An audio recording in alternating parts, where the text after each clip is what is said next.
Ni vita ya wanamuziki watatu nchini Tanzania maarufu kama Big 3, Diamond, Alikiba pamoja na Harmonize, na hiyo ni baada ya wasanii hao kuachia project zao kila mmoja akiwa ametoa kazi ndani ya siku moja.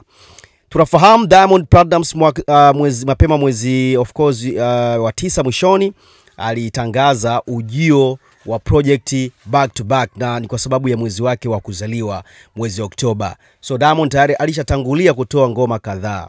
Baadaye tukasikia pia ujio wa baadhi ya kazi zingine za wasanii. Kwa mfano, Diamond alianza kutoa wimbo wake wa Msumari. Baada ya wimbo ule hakukaa muda mrefu sana akatoa wimbo wa Nani. Na haijapita wiki mbili amerelease ngoma mpya ambayo ndio imetoka sasa jana usiku, inaitwa Sasampa. Wakati ambako Diamond of course ametoa ngoma hiyo, by the way Diamond alikuwa wa mwisho. Mtu wa kwanza ku release project alikuwa Alikiba, akafuata Harmonize. Alikiba ngoma yake inaitwa Sela, na Alikiba tuliona kabisa alitease kwenye mtandao wake wa Instagram, ile teaser ambayo alirekodi na mwanadada Breast Tiller. Nadhani watu wengi walikuwa wameiona teaser ile. Walikuwa wako gym wanafanya mazoezi, na kisha baadaye mwishoni pale walizungumza vitu vingi kwenye clip ile.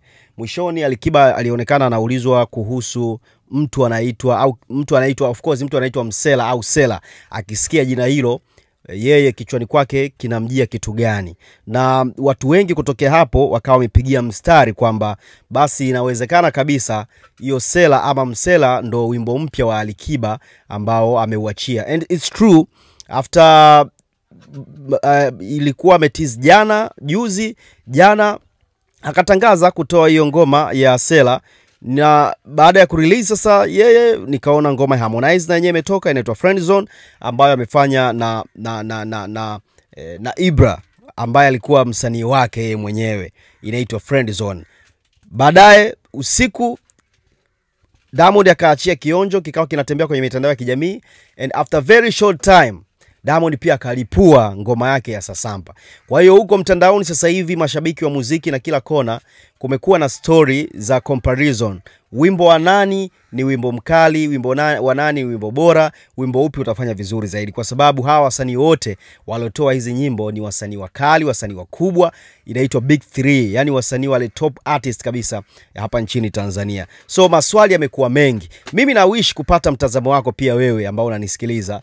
Ni wimbo upi kati ya hizi umeuaminia zaidi? Wimbo mkali, wimbo bora kwako wewe, na kwa sababu zipi?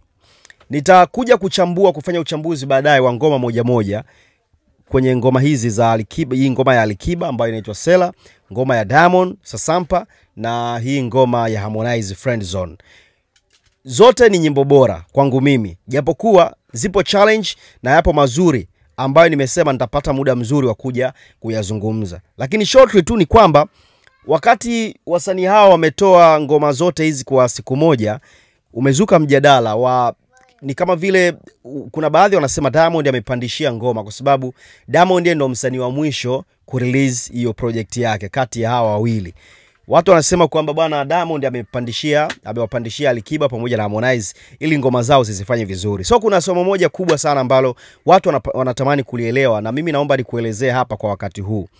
Wasanii wanapoachia project zao hasa kwenye digital platform, yani msanii akitoa ngoma ukiona kwenye digital platform, basi wewe tambua kwamba wimbo huo unakuwa tayari uko submitted kwenye digital hizo platform, distributors ambao wao wana supply kwenye kwa wananchi pamoja na kwenye mitandao ya kusikilizia ngoma. Inakuwa tayari planned at least ndani ya wiki 3 kabla ya ngoma kutoka. Kwa hiyo hakuna ngoma ambayo inatoka kwa bahati mbaya. Ukiona msanii ametoa ngoma na ipo kwenye platform zote za kusikilizia nyimbo, basi hiyo fahamu kwamba ilikuwa imepangwa ndani ya wiki 3 before. So hiyo unazungumzia almost mwezi mzima hapo, ama kama sio wiki 2. Hakuna upandishwaji wa ngoma. Watu waondoke, watoe hayo mawazo. Lawama zilishaanza hapa kutolewa, like bwana mbona Diamond inaonekana hivi. Lakini pia tukumbuke at the same time Diamond alishatangaza kwamba huu sasa utakuwa mwezi wa raha kwa mashabiki wa WCB pamoja na watu wote ambao wanapenda muziki wake. Ni mfululizo wa nyimbo, na tunavyoongea mimi na wewe hapa inawezekana ikapita wiki nyingine tena moja tu Diamond akarelease ngoma nyingine tena, ukiachana na hii Sasampa ambayo imekuja ina maadhi ya ama piano fulani ndani, yupo humo vocalistic. Tumemsikia kwa mara nyingine tena. Diamond ameshafanya naye kazi zaidi ya moja, lakini unaona Alikiba sasa ndo amekuja na project solo yeye mwenyewe. Alikiba amefanya muziki fulani hivi nikisikiliza na usikiliza kama mwana ile ya mwaka 2022.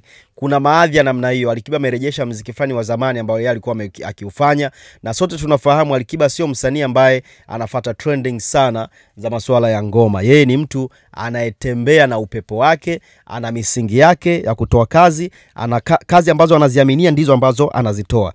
Sio mtu wa kufuata trending 100%. So, uchambuzi zaidi nitakuja kukupatia hapa very soon.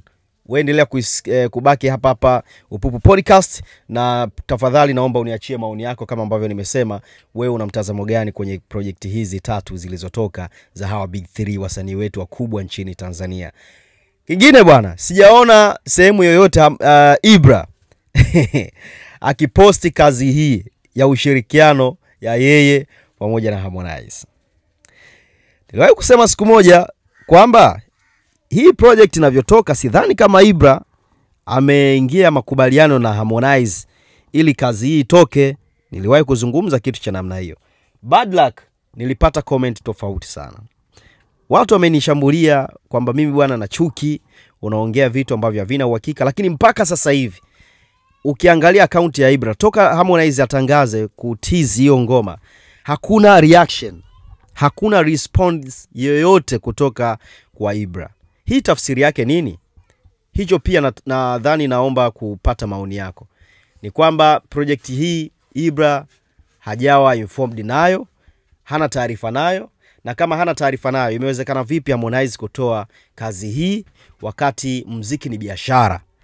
Nitakuja kukuletea uchambuzi wote huu punde si punde kutoka sasa. Kwa muda huu naomba uendelee kusubscribe, kulike na comment YouTube channel ya Upupu Podcast.